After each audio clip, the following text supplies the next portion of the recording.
is it smart to apply for jobs on Indeed or company website? So I would do Indeed because a lot of companies actually the jobs on the company website they're probably outdated and no one never ever really applies on company websites. But I would go on like my favorite platform is LinkedIn.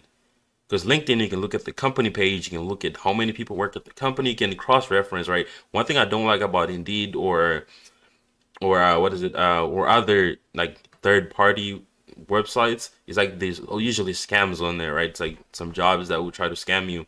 But if you go on LinkedIn, you can verify this information by even looking at the company page, who works here, who also has this position. You can see all that information on LinkedIn. So I recommend LinkedIn. And sometimes the company website is not always updated.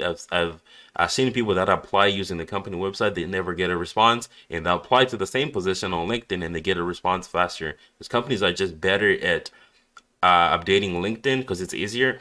Can think about the company website. They have to go to their web marketing department that makes the website. Can you update this to that? So there's a lot of red tape, right? Sometimes they don't find the time to update it, or sometimes they just don't. Like it takes a while, right? Yeah. And you can imagine the marketing department that runs the website, they have other things going on, so they're not going to be always be able to update things on time. But LinkedIn is easy, just posting a job.